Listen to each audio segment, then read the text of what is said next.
Hello dear friends, स्वागत आप सभी का फिर से एक नई वीडियो में।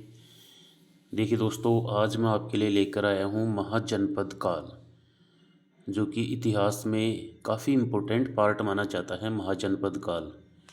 और यहाँ से जो भी एनसीईआरटी से जो इम्पोर्टेंट फैक्ट्स जो बन रहे थे वो मैं यहाँ पर आपके लिए लेकर आया हूँ। एक बात कहूँ दोस्तों, ये एनसीईआरटी का निचोड़ है सारा। यहाँ पर 30 क्वेश्चन मैं आपको करवाऊँगा, काफ़ी इम्पोर्टेंट एनसीईआरटी का सार है ये सारा।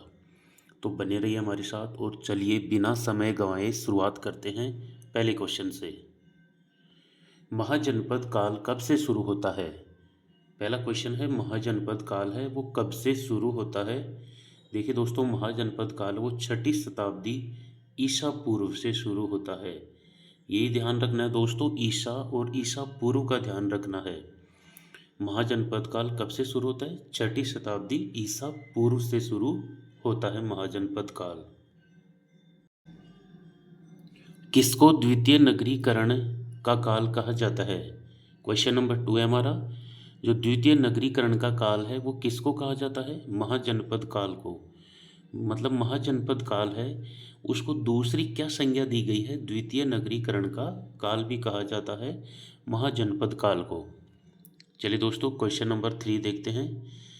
किस बौद्ध ग्रंथ से 16 महाजनपदों की सूची मिलती है? कौन सा ऐसा बौद्ध ग्रंथ है जिससे 16 महाजनपदों की जानकारी मिलती है? वो है दोस्तों अंगुत्तर निकाय। बौद्ध ग्रंथ है अंगुत्तर निकाय, उससे कितने महाजनपदों की सूची मिलती है? टोटल कितने महाजनपद थे? 16। तो टोटल 16 महाजनपदों की सूची कौन से बौद्ध ग्रंथ से मिलती है? अंगुत्तर निकाय से। चलिए दोस्तों, क्वेश्चन नंबर 4 देखते हैं। किस जैन ग्रंथ से 16 महाजनपदों की सूची मिलती है? जैन ग्रंथ अगर पूछे तो आपको करना है भगवती सूत्र, और अगर बौद्ध ग्रंथ पूछे तो आपको करना है अंगुत्तर निकाय। तो क्वेश्चन नंबर 4 क्या पूछ रहा है कि कौन सा जैसा जैन ग्रंथ है जिससे कुल 16 महाजनपदों की सूची मिलती है या जानकारी मिलती है? वो है भगवती सूत्र, जैन ग्रंथ। चलिए दोस्तों, क्वेश्चन नंबर 5 देखते हैं। कुल 16 महाजनपदों में से कितने महाजनपदों में राजतंत्रीय व्यवस्था थी? देखिए 16 महाजनपद थे, उनमें से कुल कितने महाजनपदों में राजतंत्रीय व्यवस्था थी?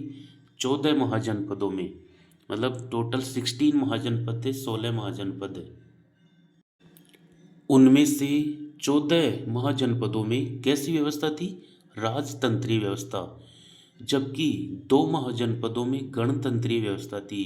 ये याद रखना है दोस्तों, इंपॉर्टेंट फैक्ट बनता है।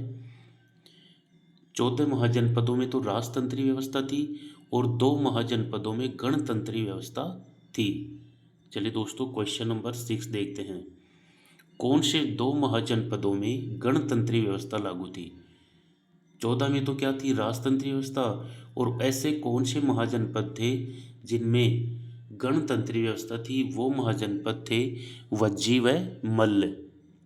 वज्जी और मल्ल महाजनपद में गणतंत्रीय व्यवस्था लागू थी। बाकी के 14 जो 14 महाजनपद बचे उनमें राजतंत्रीय व्यवस्था लागू थी। याद रखना है दोस्तों, इंपॉर्टेंट फैक्ट है। क्वेश्चन नंबर 7 देखते हैं। सबसे शक्तिशाली महाजनपद कौन सा था? सबसे शक्तिशाली महाजनपद मगध।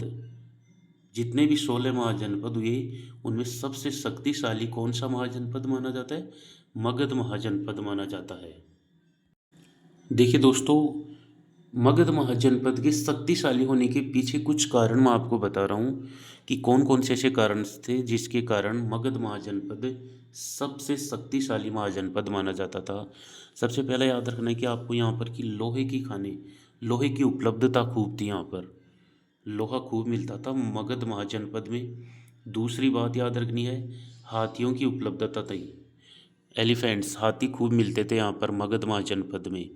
और तीसरी बात याद रखनी है, उपजाऊ ज़मीन, फर्टाइल लैंड। यहाँ की जो ज़मीन थी वो काफ़ी उपजाऊ थी। क्रॉप्स, फसलें वगैरह, अनाज वगैरह खूब पैदा होता था। तो ये 3 कारण याद रखने हैं कि मगध महाजनपद के शक्तिशाली होने के कारण कौन कौन से थे। एक तो लोहे की उपलब्धि, हाथियों की उपलब्धि और उपजाऊ ज़मीन का उपलब्ध होना। चलिए दोस्तों, क्वेश्चन नंबर 8 देखते हैं। कौन सा महाजनपद दक्षिण में स्थित था? जो 16 महाजनपद थे उनमें से केवल एक महाजनपद दक्षिण में स्थित था, और वो महाजनपद कौन सा था? अस्मक, अस्मक महाजनपद। जबकि 15 महाजनपद उत्तर में स्थित थे। ये याद रखना है दोस्तों, 16 में से 15 महाजनपद उत्तर में स्थित थे, जबकि केवल एक महाजनपद था 16 में से अस्मक, वो कहाँ स्थित था? दक्षिण में स्थित था। कौन सी नदी के किनारे? गोदावरी नदी के किनारे। तो अस्मक महाजनपद दक्षिण में स्थित था, गोदावरी नदी के किनारे। क्वेश्चन नंबर 9 देखते हैं दोस्तों। कौन से महाजनपदों की दो दो राजधानियां थी? कि टोटल 16 में से ऐसे कितने महाजनपद थे जिनकी दो दो राजधानियां थी? कौशल, अवंती और पांचाल। इन दोनों तीनों महाजनपदों की दो दो राजधानियां थी। देखिए दोस्तों, जो कौशल, अवंती और पांचाल, इन तीनों की कितनी थी राजधानी? थी दो दो। कौशल की बात करते हैं। कौशल की दो राजधानियां थी। कौन सी? जो कौशल था दो भागों में बटा हुआ था, उत्तरी कौशल और दक्षिणी कौशल। उत्तरी कौशल की राजधानी का नाम क्या था? श्रावस्ती। और जबकि दक्षिणी कौशल की राजधानी का क्या नाम था? कुशावती। तो याद रखना दोस्तों, कौशल महाजनपद दो भागों में विभाजित था, उत्तरी कौशल, दक्षिणी कौशल। उत्तरी कौशल की राजधानी का नाम मिलता है श्रावस्ती, जबकि दक्षिणी कौशल की राजधानी का नाम मिलता है कुशावती। इसी तरह दोस्तों, जो अवंती महाजनपद था वो भी दो भागों में विभाजित था, उत्तरी अवंती और दक्षिणी अवंती। उत्तरी अवंती का राजधानी का नाम मिलता है उज्जैनी, जबकि दक्षिणी अवंती का नाम मिलता है महिष्मती। तो उत्तरी अवंती की राजधानी का नाम था उज्जैनी और दक्षिणी अवंती की राजधानी का नाम था महिष्मती। इसी तरह दोस्तों, जो पांचाल महाजनपद था उसकी भी दो राजधानियां मिलती हैं। उत्तरी पांचाल की जो राजधानी थी उसका नाम था अहिछत्र, और दक्षिणी पांचाल की जो राजधानी थी उसका नाम था काम्पिल्य। तो ये तीन महाजनपद आपको याद रखने हैं। इन तीनों की कितनी थी राजधानियाँ? थी दो दो राजधानियाँ। मतलब ये तीनों महाजनपद दो भागों में बटे हुए थे, उत्तरी और दक्षिणी। तीन महाजनपद ऐसे थे जो दो दो भागों में बटे हुए थे, और इन तीनों की दो दो राजधानियाँ थी। चलिए दोस्तों, क्वेश्चन नंबर 10 देखते हैं आज का।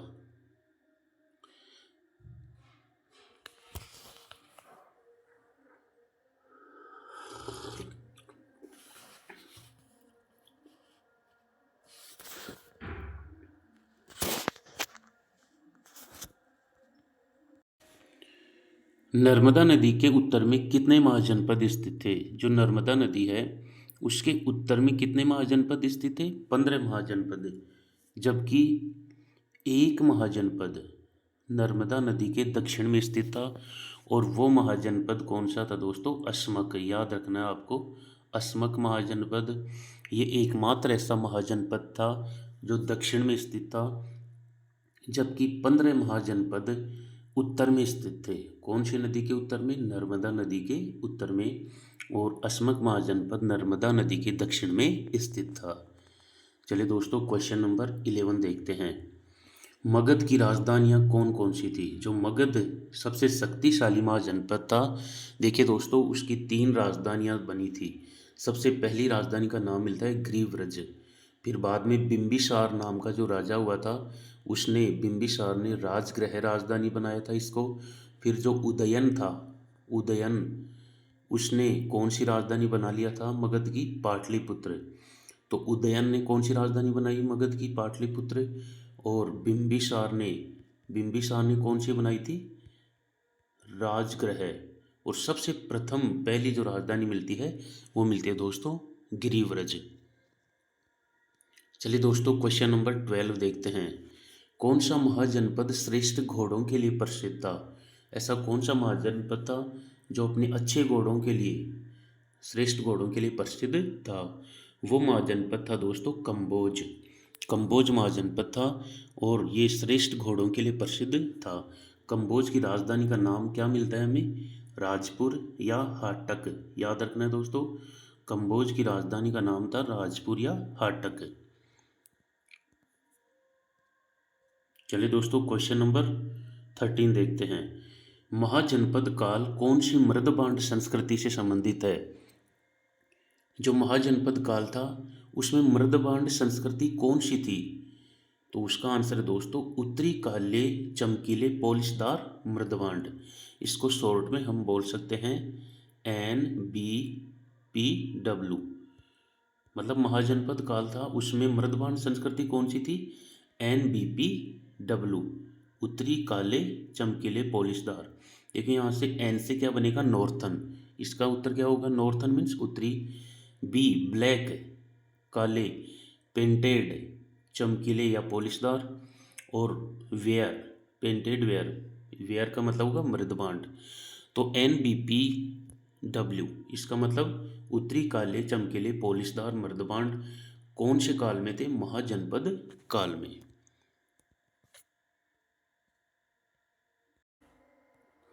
क्वेश्चन नंबर 14 देखते हैं दोस्तों आज का। सरयू नदी किस महाजनपद को दो भागों में विभाजित करती थी? कौन सी नदी है, मतलब सरयू नदी कौन से महाजनपद को दो भागों में विभाजित करती थी? कौशल महाजनपद को। तो यहाँ पर 2-3 क्वेश्चन बन रहे हैं दोस्तों कि याद रखना है। एक तो कौशल महाजनपद कितने भागों में विभाजित था? 2 भागों में। कौन सी नदी इसको विभाजित करती थी? सरयू नदी। और इन दोनों भागों के क्या नाम थे? उत्तरी कौशल और दक्षिणी कौशल। उत्तरी कौशल की राजधानी का नाम मिलता है श्रावस्ती और दक्षिणी कौशल की राजधानी का नाम था कुशावती। क्वेश्चन नंबर 15 देखते हैं दोस्तों आज का। कुरु महाजनपद की राजधानी कौन सी थी? जो कुरु महाजनपद था उसकी राजधानी का नाम क्या मिलता है? इंद्रप्रस्थ। और ये दोस्तों इंद्रप्रस्थ था, ये महाभारत काल में हस्तिनापुर कहलाता था। जो महाभारत काल में इंद्रप्रस्थ क्या बन गया था? हस्तिनापुर। तो कुरु महाजनपद का की राजधानी का क्या नाम था? इंद्रप्रस्थ। और देखो ये जो इंद्रप्रस्थ था दोस्तों वर्तमान मेरठ दिल्ली के आसपास स्थित था। जो वर्तमान में दिल्ली और जो मेरठ हैं यहाँ पर प्राचीन समय में कौन सा महाजनपद स्थित था? आपको याद रखना है इंद्रप्रस्थ। क्वेश्चन नंबर 16 देखते हैं दोस्तों आज का। मत्स्य महाजनपद का सर्वप्रथम उल्लेख कहाँ मिलता है? मत्स्य महाजनपद कौन से स्टेट में था? राजस्थान स्टेट में स्थित था मत्स्य महाजनपद। अलवर, भरतपुर, इधर जयपुर के आसपास के जो क्षेत्र थे उनमें स्थित था कौन सा महाजनपद? मत्स्य महाजनपद। इसका सर्वप्रथम उल्लेख कहाँ मिलता है? ऋग्वेद में। कहाँ मिलता है दोस्तों? ऋग्वेद में मत्स्य महाजनपद का सर्वप्रथम उल्लेख मिलता है। चलिए दोस्तों क्वेश्चन नंबर 17 देखते हैं। मथुरा कौन से महाजनपद की राजधानी थी? जो मथुरा था, वर्तमान मथुरा, वो कौन से महाजनपद की राजधानी हुआ करता था? सूरसेन महाजनपद की। कौन से महाजनपद की राजधानी थी? सूरसेन महाजनपद की। और याद रखना दोस्तों सूरसेन महाजनपद पर शासन कौन करता था? यदुवंश, मतलब यादव वंश का शासन था सूरसेन महाजनपद पर।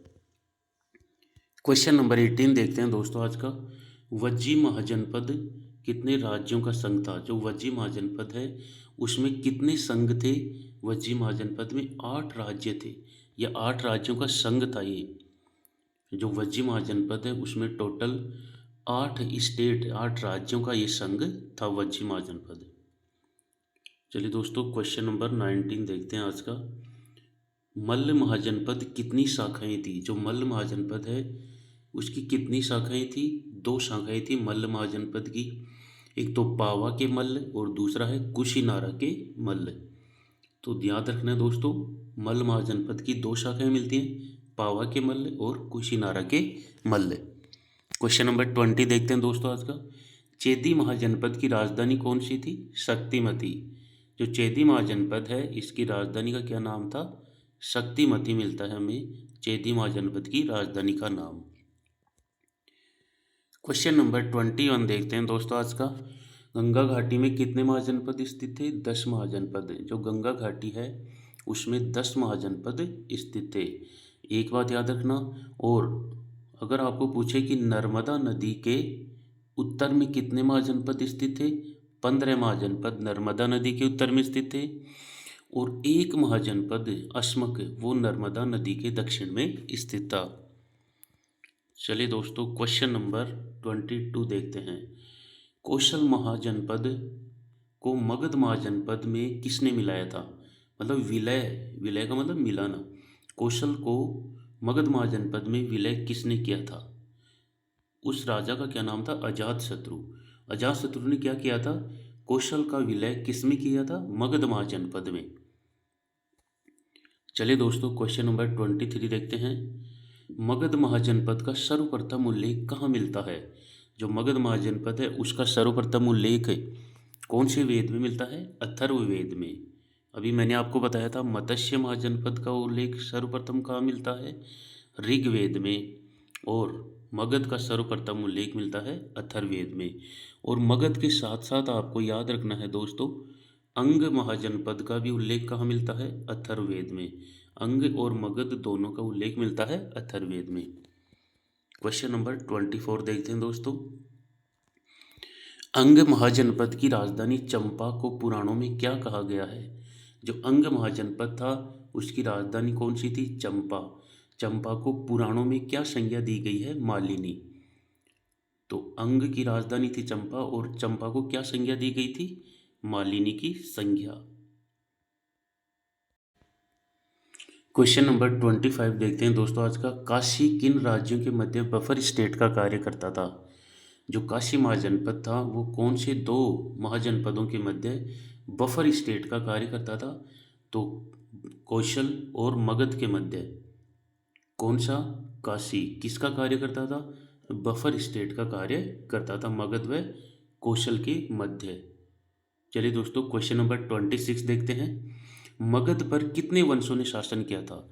जो मगध महाजनपद जो कि सबसे शक्तिशाली महाजनपद माना जाता है, सबसे शक्तिशाली महाजनपद था 16 महाजनपदों में, उस पर कितने वंशों ने शासन किया था? 3 वंशों ने। याद रखना दोस्तों, पहला जो वंश था हर्यक वंश, शिशुनाग वंश और नंद वंश। ये 3 वंश मिलते हैं जिन्होंने, तीनों ने कौन से महाजनपद पर शासन किया था? मगध।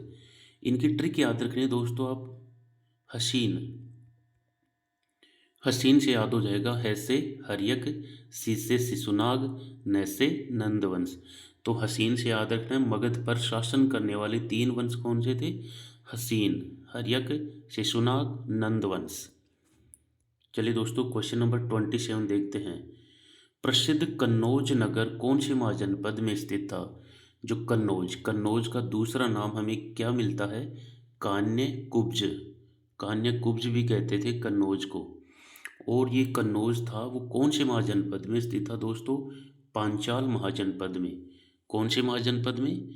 पांचाल महाजनपद में स्थित था कन्नौज। यमुना नदी के तट पर कौन सा महाजनपद स्थित था?